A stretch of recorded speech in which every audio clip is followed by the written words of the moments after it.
Hey everyone, it's Doug Gabbard with FCS Group.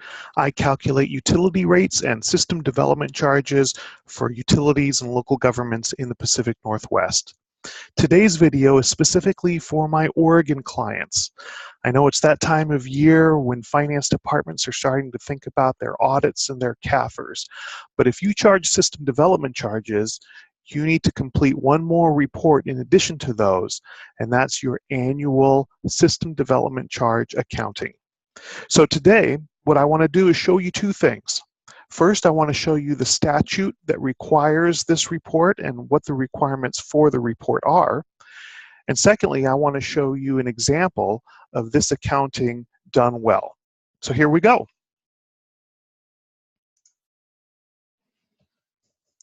The relevant statute is in Oregon Revised Statutes, or ORS 223-311, the Deposit of System Development Charge Revenues and Annual Accounting. And the important parts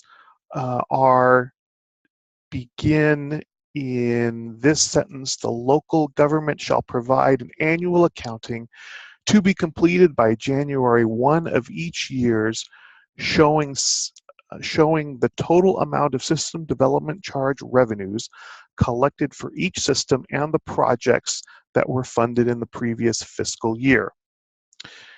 Now there's a little more detail given in section 2. The local government shall include in the annual accounting a list of the amount spent on each project funded in whole or in part with system development charge revenues, and B, the amount of revenue collected by the local government from system development charges attributed to the costs of complying with the provisions of ORS 223-297 to 223-314 as described in ORS 223-307. These are the compliance costs that you may have heard about. You can use system development charges to pay for costs of complying with the SDC law. This is things like SDC consultants, staff time answering SDC questions, or calculating SDCs over the counter. But these things are includable in the charge, and it's also allowable for you to pay for these things, but the report has to show how that money flowed. And so now I want to show you how this can actually look with a city that has done it pretty well, and that is the city of Redmond, Oregon. So I got this from the city's website, and you can get it too. The statute does not give you much information, as you saw, about what the format should look like. And so I really like this one. And the most important reason I like this one is the way it breaks out improvement fee versus reimbursement fee. Now, the statute doesn't tell you to do this, but it's important for you to know this distinction, even if it's not important to report it out, because the rules of how you spend improvement fee revenue versus reimbursement fee revenue are different. And so it's important for you to have an understanding of what the running inflows and outflows are from those two buckets. And so this first one is transportation, as you can see, and it begins with sources, and the largest source, of course, are the system development charges themselves. And there are a couple of other minor sources, leading to a total current year sources for improvement and reimbursement fees separately.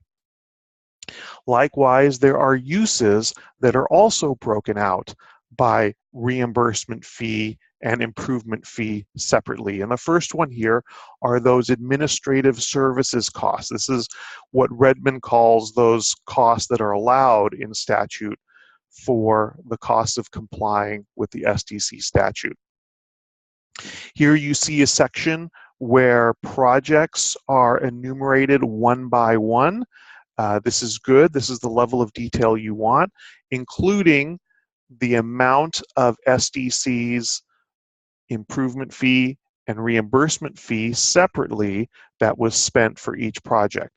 Note that these aren't necessarily total project costs, because all we care about here are the SDC cash flows.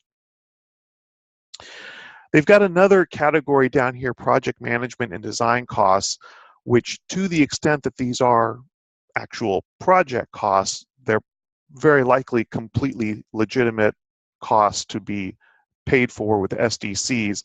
If they are project costs, I would have liked to see them bundled in with actual projects. That would be a little clearer, but this is a minor thing. This is a minor thing. This is a good presentation, and I would be happy with any city in Oregon or any agency that charges SDCs to copy this format. Transportation is the first one. They continue on with parks.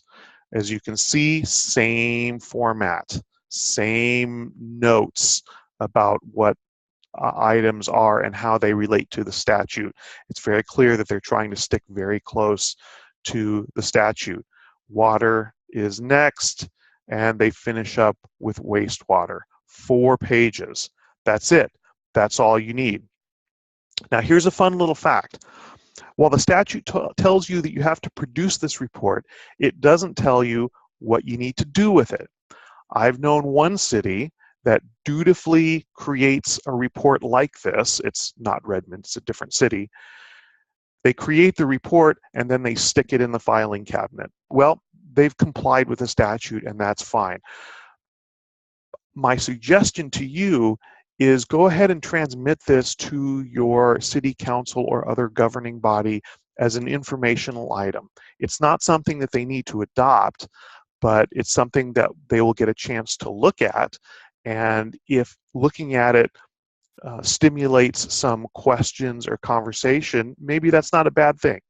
Maybe you'll get a chance to educate your governing body about system development charges, and considering what a growing in importance system development charges are as far as revenue sources, a chance to make the elected officials a little smarter about it is not a bad thing. And if the policymakers are smarter, I think everyone wins. So that's what I've got today. If you have any questions that you'd like to see addressed in a future video, please let me know down in the comments, and go get them. Have a good day.